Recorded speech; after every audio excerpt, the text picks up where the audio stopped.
Hello and welcome to the Film Pulse Podcast. This is episode number 367. My name is Adam Patterson. With me today, we got Kevin Rakestraw. Hey, Kevin. Hey. What was that little? It's a pandemic. Like the majority of the country's on fire. Maybe before we dive into what we're going to be covering this week, I think it, doing a movie podcast and talking about movies and trying to have fun and keep things light, it's becoming, sometimes it's difficult to do that. It's difficult to keep the energy up. It's difficult to not just be talking about what's happening in this country and in this world all the time. And sometimes when, we talk about these movies that in the grand scheme of things are pretty insignificant, it feels awkward. And so I think that we would be remiss if we didn't mention the horrific things that are happening across this country involving the protests. And it's tragic. It is extremely infuriating. I hear you. I think that I can safely speak for you, Kevin, when I say that we lend our support 100% to the protests and everyone in the communities who are getting out there and standing up for their rights and what they believe in. I hope everyone is remaining safe, and if you feel the need to get out there and stand up for what you believe in, please do so, but please do so safely. And also, fuck all of these white supremacists who are going out and causing all of this violence that's occurring. And for the most part, fuck all these cops who are doing this stuff too.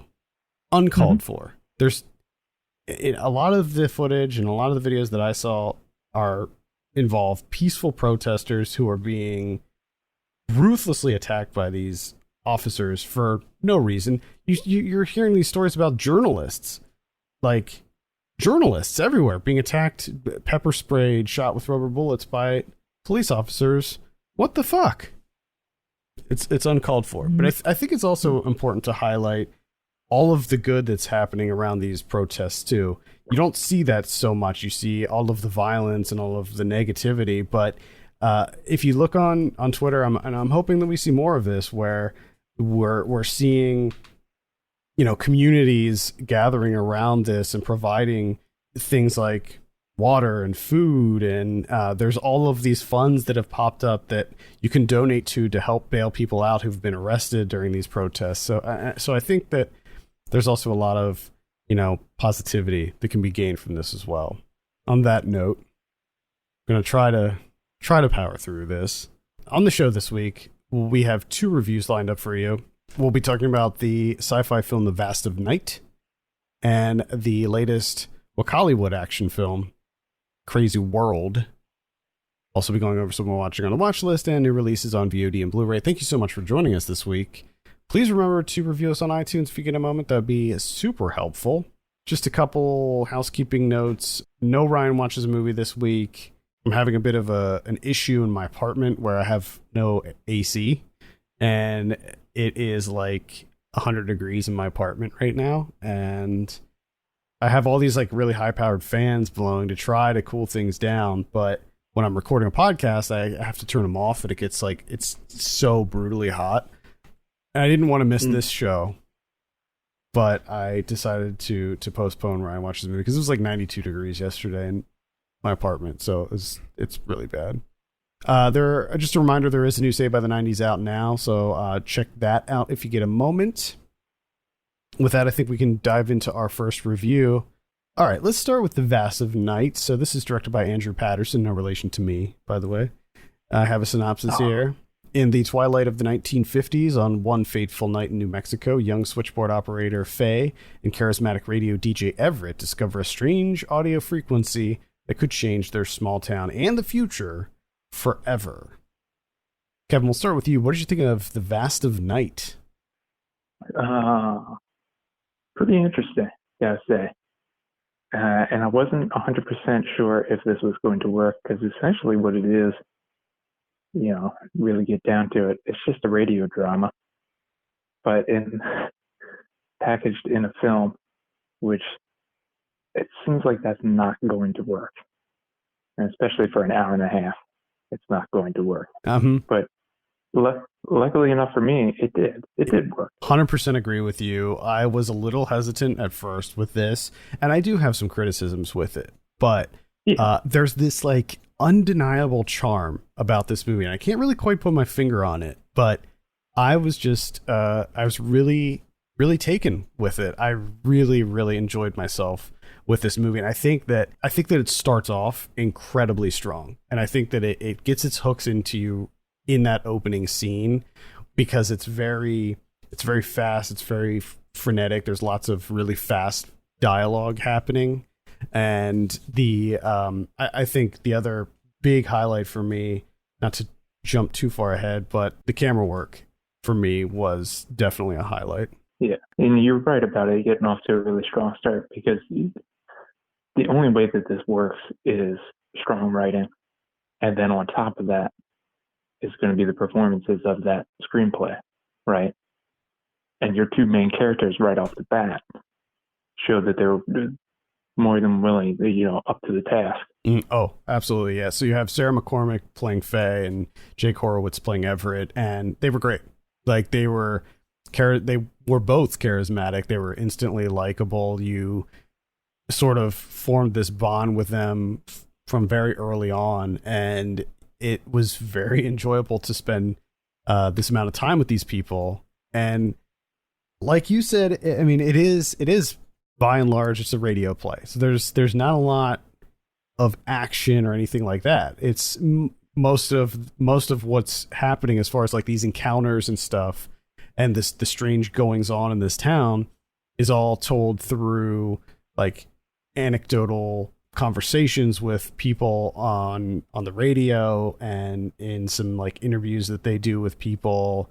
So it's all sort of, you have to interpret a lot of what's happening, and it works for the most part. I will say that there were times, specifically like the interview that they did with the woman, I felt like it lingered on a little bit too long. Like it was starting to lose me in the latter half of that conversation.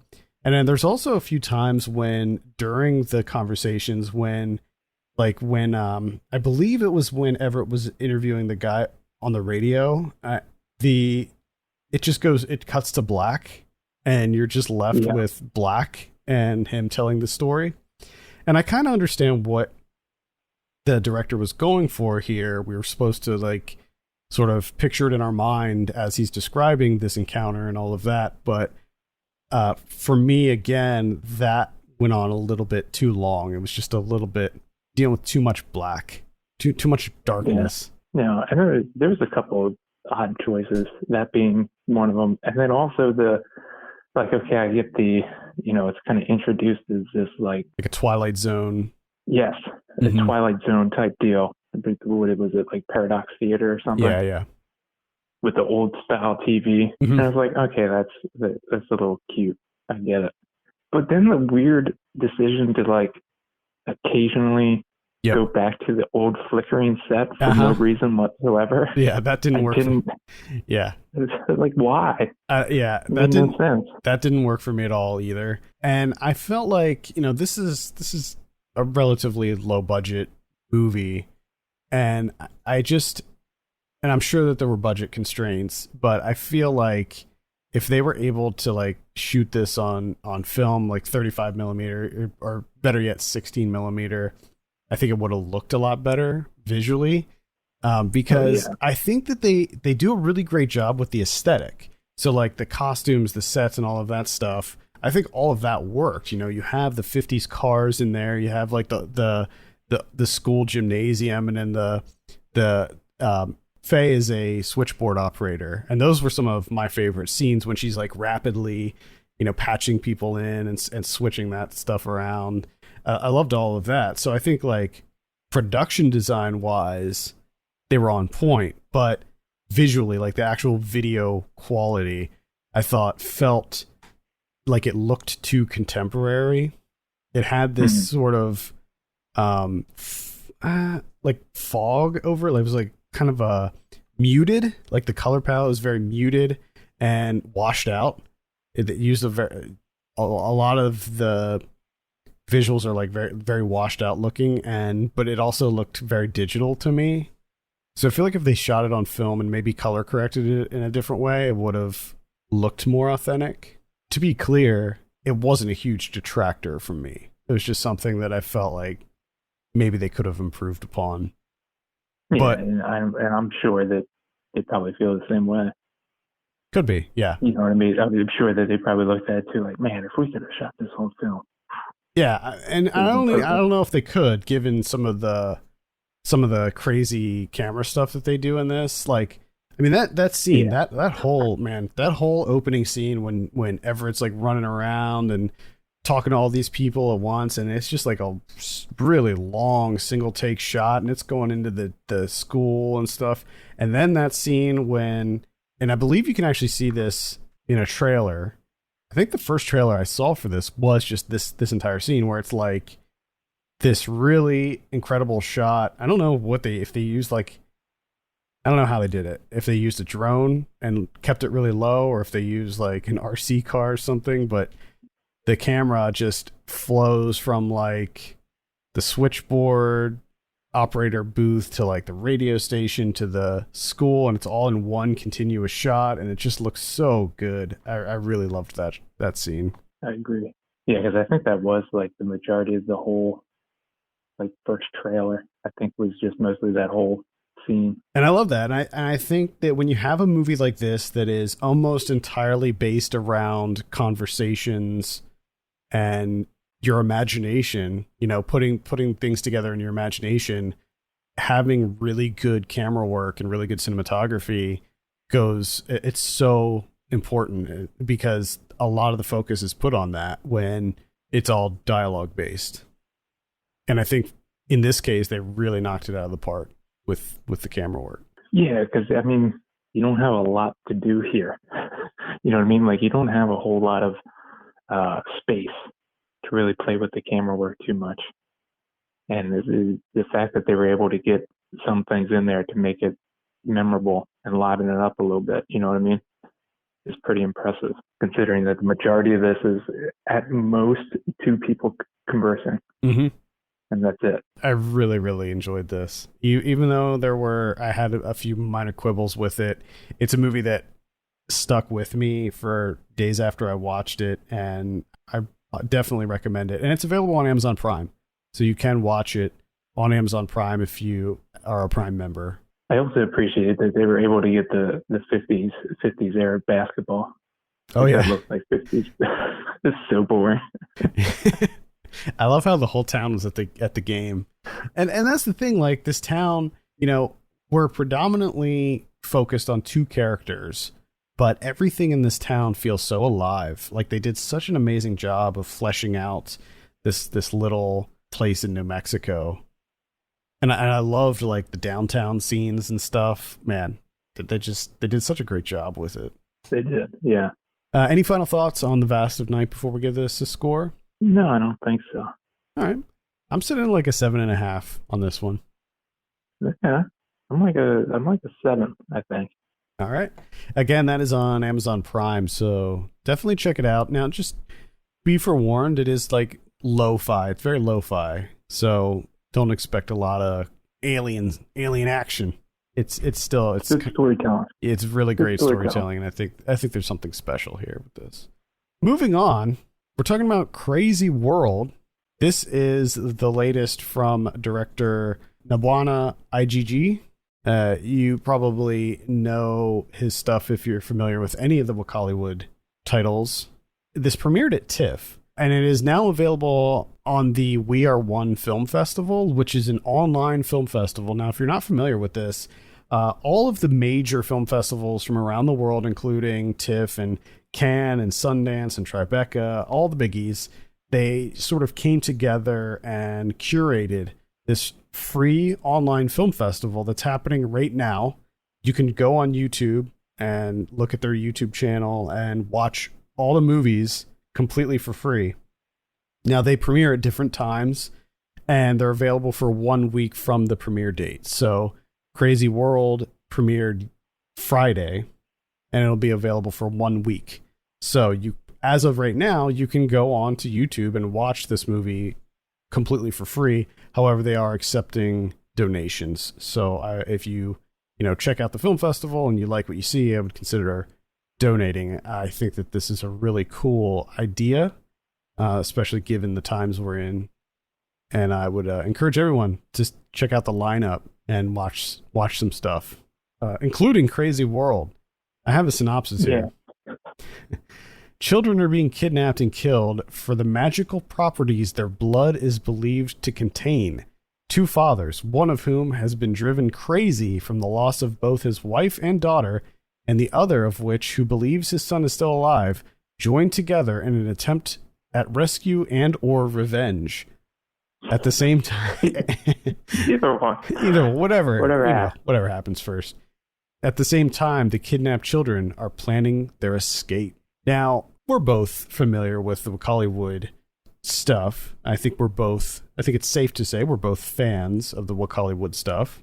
Definitely. And to me, I think this is my favorite of all of them so far.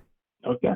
There's something about this movie that I just immediately loved. And I think it's due to the fact that the movie begins with them talking about how this movie is on YouTube, and you're watching it on YouTube, and then they're like trying to the piracy police come in and they're asking you to not pirate the movie and stuff, and it just got me thinking about how unique the Wakaliwood movies are. And there's a million action movies out there, and there's tons of like low budget straight to VOD action movies that people don't put any effort into these things and they just churn them out. There's a certain amount of effort that is just missing from those movies, but when you see a movie from the Wakaliwood guys, it just oozes with creativity and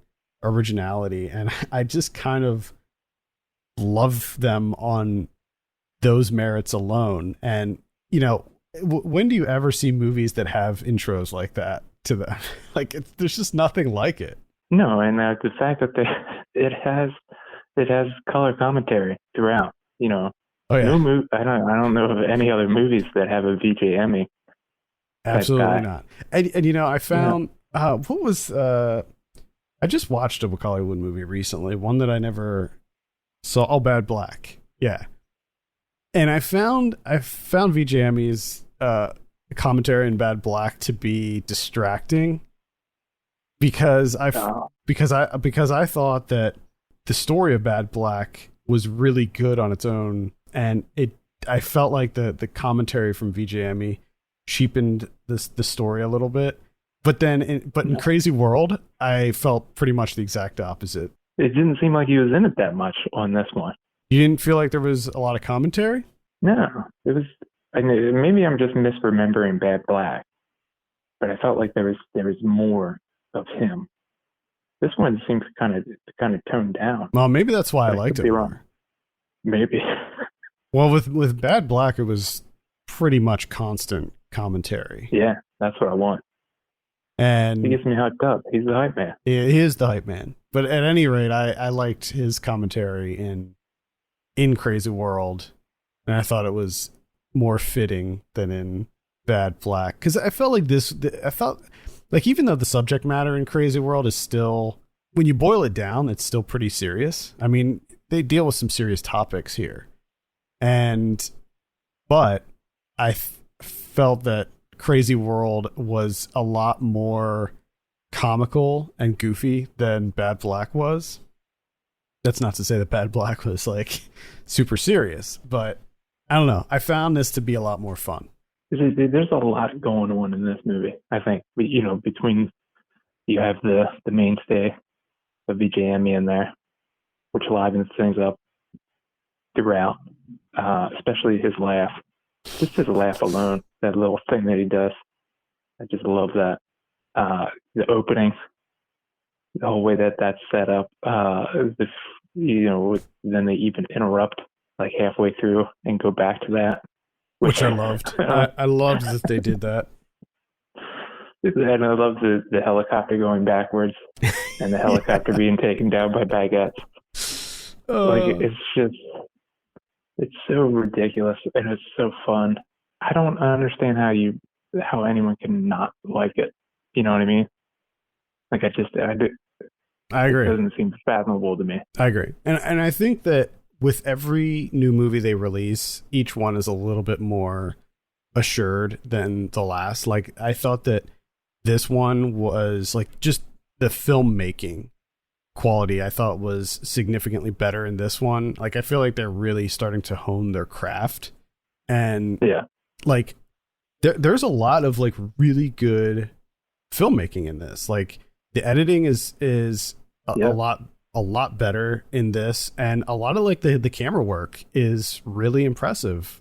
And even like the action scenes I thought were more complex in this one and better choreographed. I mean, there's a lot of fighting and a lot of shooting and stuff going on, and yes, if you've seen any of the other ones, you'll know that they like to use After Effects and like just load it up with crazy After Effects stuff, and that happens in this too. But like the hand-to-hand fighting and stuff was all really good, and I just really enjoyed myself. I did love the scene when the one guy gets exploded and BJ goes banana everywhere because for some reason when the guy explodes, a banana comes out of him. And I thoroughly enjoyed like towards the end especially when he goes on like his little kill spree. Mm-hmm. And it's keeping track and he levels up, and then when they do the combo, there was combo. There was another scene, I can't remember what it was. Like somebody got hit in the head or something, and they added this like animated like bonking graphic, and it looked like it looked really good. It was really well placed. Yeah, no, they like that towards the end where they really start letting loose and putting in the video game stuff. They do it so perfectly. Yeah, like Scott Pilgrim style. Mm-hmm. It's just it just really added to the whole finale of the ridiculousness of this whole thing. Yeah, if you haven't seen any of the Hollywood movies, I would highly recommend it. I think that this is a good place to start, just simply because it is free. It's available now. If you have Amazon Prime, I think there's a few of them on Amazon Prime too you can check out. And if you watch one of them and you're like, wow, I don't like this, just stop. Yeah, stop there, because then you're done. You're done. You're not. It's not gonna. None of them are different.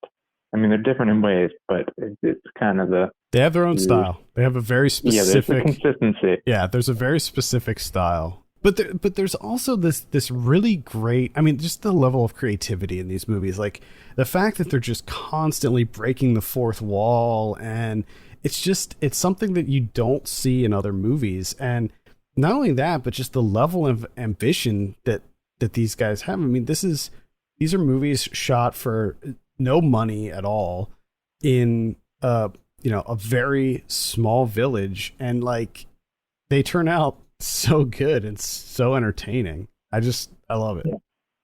Oh yeah.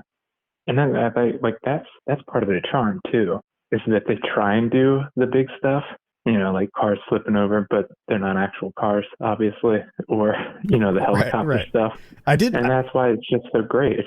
I really loved that scene when the one guy, he like fell, he was like on a roof and he fell and he landed on the motorcycle, on the dirt bike.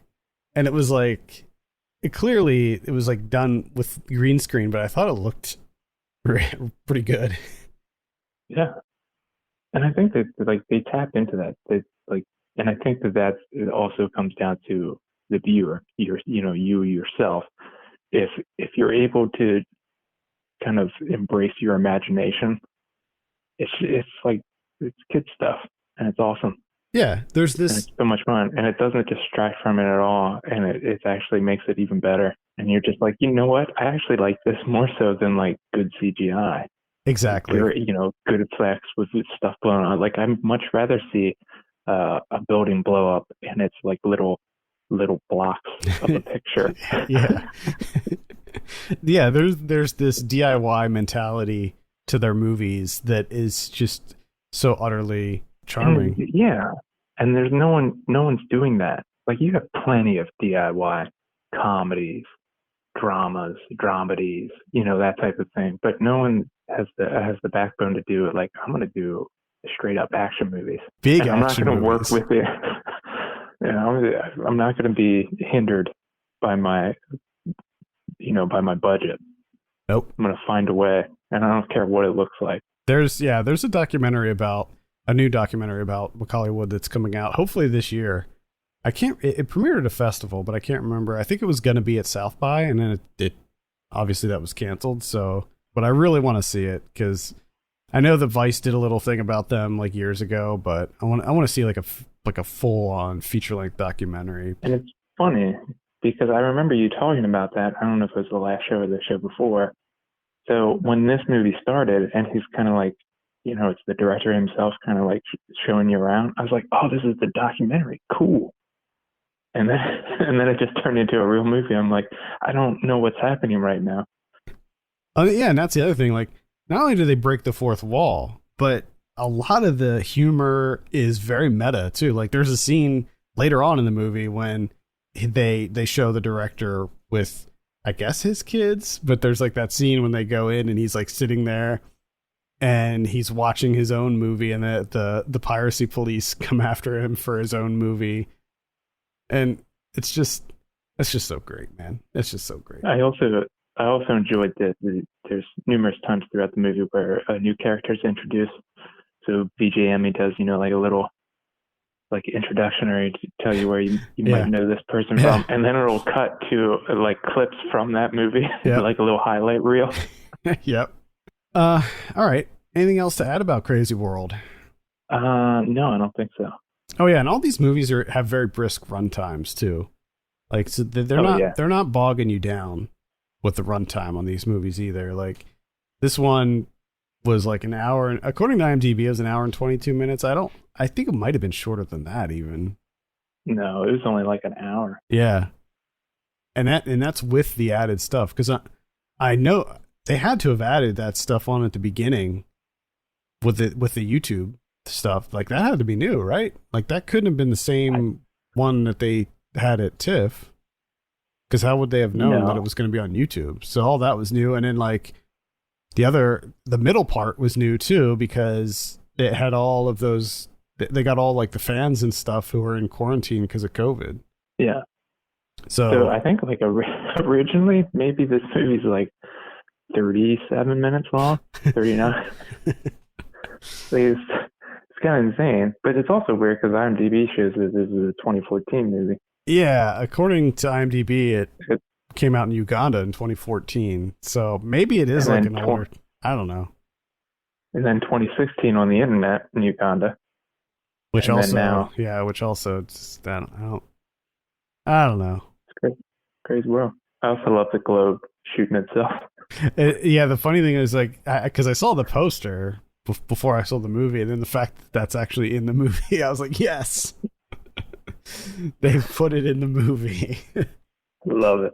Love it. Yeah. Anyway, highly recommend Crazy World. Kevin, what are you gonna give it out of 10?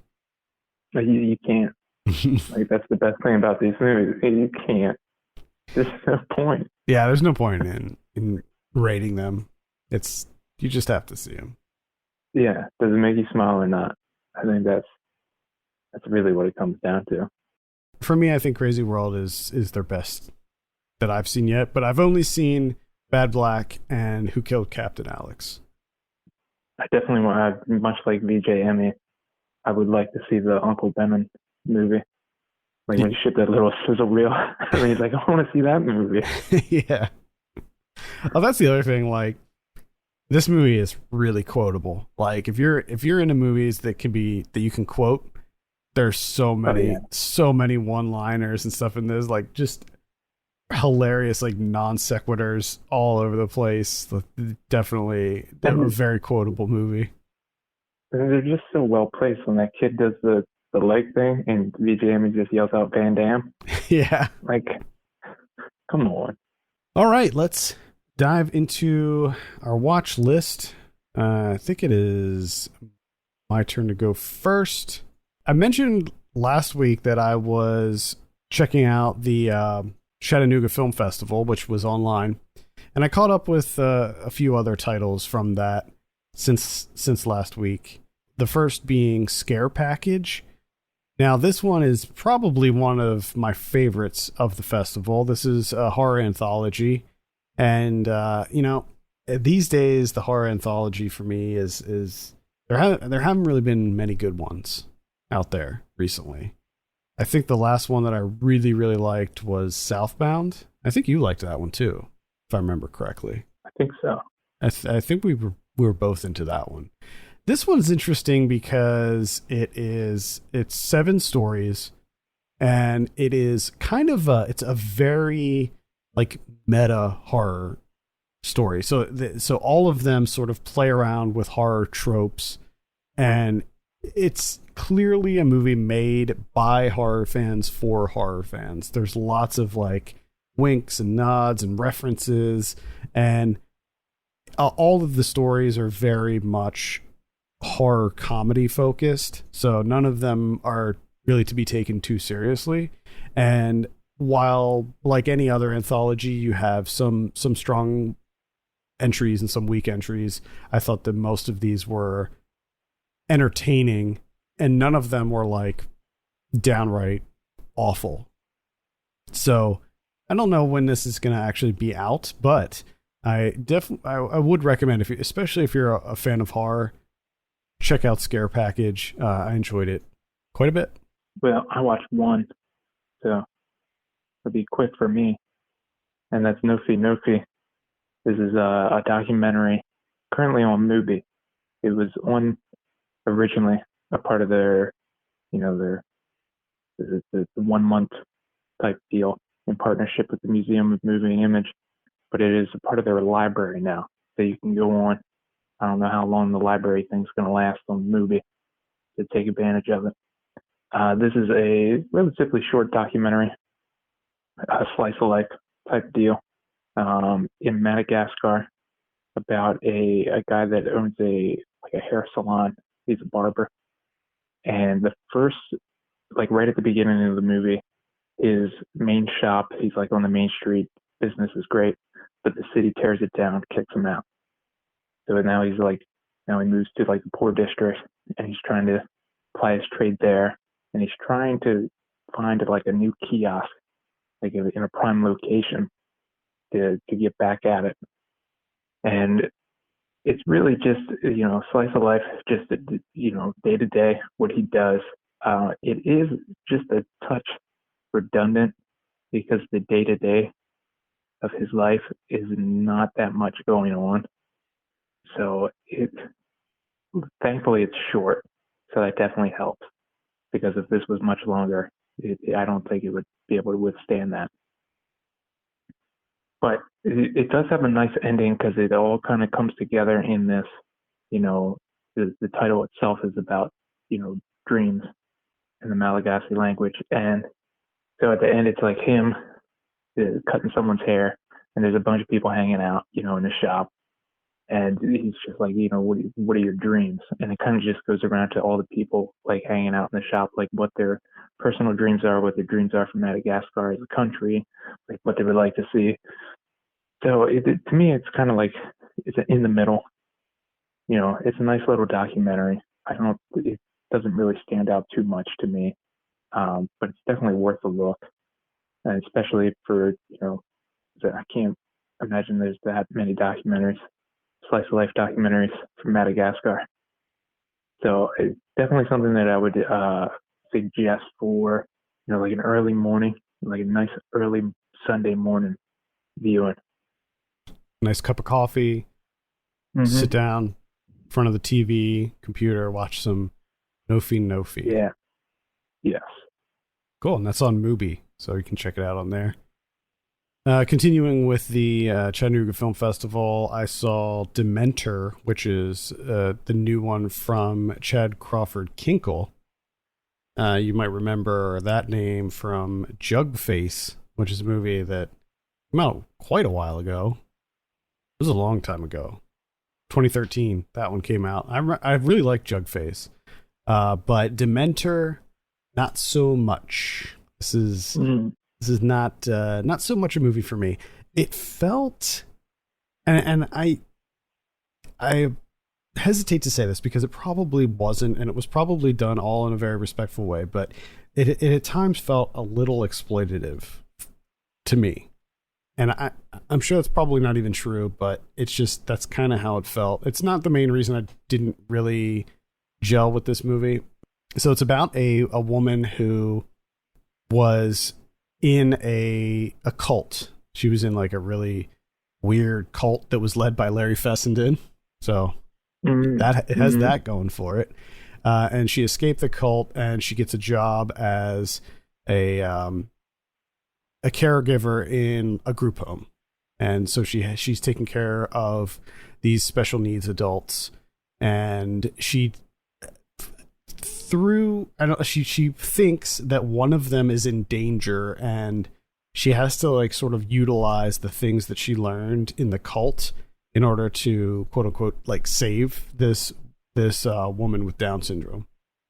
And the way that it's shot is very much like sort of a docudrama style, where it's all like done in handheld, and it all feels very realistic. Especially when she's like going into the like care facilities and interviewing people and working with the special needs individuals in the facilities and stuff. And I kind of like that, but at the same time, again, it's like, do these people know that you're like shooting a horror movie with them? And I don't know. There's just something about it that just didn't really feel right to me. It's kind of surrealist in its horror, and it's not particularly like scary or very compelling. So overall, it just really wasn't my jam. Was not into Dementor. No, that does not. Yeah. That does not sound good. Worse yet was a movie called Eat Brains Love. No, just that title. I know. I was already like, I don't think so. But this is a horror comedy directed by Rodman Flender. Now, Rodman Flender... That's not a real name. It is. It's a real name. Rodman Flender directed Idle Hands. Oh, okay. So that was one of the reasons I was like, all right, the guy who directed Idle Hands is back in another horror comedy. Does it live up to Idle Hands? The answer is absolutely not. It is really bad. In fact, I hated this movie. I had to watch it. I had to turn it off 4 separate times. I could barely get through it. It is unfunny. The jokes are juvenile, very lowbrow, and the story is just something that we've seen before. It felt like a ripoff of the show iZombie, which I wasn't really a big fan of to begin with. Just nothing original here, and there's really bad narration in it too, like throughout the whole thing, that absolutely doesn't work. And then on top of that, the ending, quote unquote ending, is not even an ending. It just ends. And I guess they're trying to like set it up with this kind of cliffhanger ending for a sequel, maybe, but come on. So anyway, Eat Brains Love, absolute pass on that. Hard pass. Probably one of the worst things I've seen this year. Wow. One of the more interesting ones at the film festival is a movie called Jumbo by Zoe Wittock. This is it's a French film about a woman who falls in love with an amusement park ride. Uh-huh. And it's based on a true story. I think there was an episode of that. I think it was maybe My Strange Addiction or something like that, where it was about a woman who like had a relationship with like a tilt-a-whirl machine. Uh-huh. And this is based on that. It stars Noemi Merlant. She's most notably, she was in Portrait of a Lady on Fire. And she plays this sort of introverted young woman who doesn't have any like real human connections, and she falls in love with an amusement park ride. She works third shift at this amusement park, cleaning it up and stuff, and she, she it just happens, just like most relationships. She just falls into it, and Yeah. she names, even though the amusement park, or even though the ride is not called Jumbo, she names him Jumbo, and Mhm. it's I don't know how to describe it. I mean, it's definitely unique. It's sort of a coming of age story, but there's a lot of heart in this. It's odd, but it's all played very straight. Like, it's a drama. Like, it's not funny. And the way that they visually represent the relationship between her and Jumbo is pretty interesting. Like, there's some unique imagery happening here. It sort of reminded me of Under the Skin, where there's a lot of like black liquids. Hmm. So Jumbo, yeah, maybe Wow. check that out. I would actually recommend Jumbo. In fact, I think that was probably my top pick from Chattanooga this year. Great festival, by the way. I saw Blood Machines. This is on Shudder. So if you have Shudder, you might want to check out Blood Machines. This is directed by Seth Ickerman. The interesting thing about this is that it's a movie, I guess, but it's three parts. Each part is only about 15 to 20 minutes long. The whole movie is only 50 minutes, so it's less than an hour. And it feels like, I mean, if you're familiar with Seth Ickerman's work, he does a lot of music videos and stuff for Carpenter Brute. It's like that. I mean, this is like basically a sequel to his Turbo Killer video that he did for Carpenter Brute, which is really a really awesome video that I'd recommend looking up. It's sort of this very ambitious sci-fi story about a ship, like a downed spaceship, and these two, like, I guess they're like scavengers. They're working for some like corporation, and they go to like pick up the ship for like scrap or whatever, and it turns out that the ship is like alive, like it has an entity inside of it which escapes. It's very cerebral, but on a visual level, there's nothing like it. I mean, it is just outstanding visually. Narratively speaking, I don't think there's a whole lot here. I think that this is like, it could be the start of something really cool. Like, the world building is there. Like, I want more of this world, but Blood Machines, as it is, there's just not a lot there with the story. There's a lot of like surreal imagery. A lot of it feels sort of like a music video, but I wanted more in the way of narrative. So maybe a light recommend, just because it's only 50 minutes and it's split into 3 sections. So like, you can watch the first one, and there's like an endpoint to it too. So it's almost like it's almost episodic. So you can watch the first one, and if it hooks you, you can continue. And if not, then you're out like 15 minutes, Let's talk about what we have on VOD this week. June 2nd, we got A Clear Shot. Got The Infiltrators. A Clear Shot is Mario Van Peebles, by the way. It's an action movie. Then we have The Infiltrators, which I believe is a documentary. I think Oscilloscope is putting that out. We got Punching and Stealing. We got Searching Eva. And then on the 5th, we have Yourself and Yours, which is a virtual theatrical release. We got The Hammer with Will Patton and Mark O'Brien. It's got a nice poster. I like the poster. Hand-painted poster. Don't see those too much these days. Tommaso, that's also a virtual theatrical release. That is the new one from Abel Ferrara, starring Willem Dafoe. Nice. Yeah, I'm interested. We got Judy and Punch. This is with Mia Wasikowska and Damon Harriman. We got 2040. That's a virtual theatrical release as well. We got Dreamland. As you pointed out to me earlier this week, this is from the guy who did Pontypool, Bruce McDonald, which I totally didn't know, but now I'm interested. Stephen McHattie, Henry Rollins, Juliette Lewis. So it should be a weird one. Yes, that's what I've heard. We got Becky. Now, Becky this is an interesting one because it features Lulu Wilson, Kevin James in a dramatic role. Oh, yeah, that's right. This is that one. Yeah.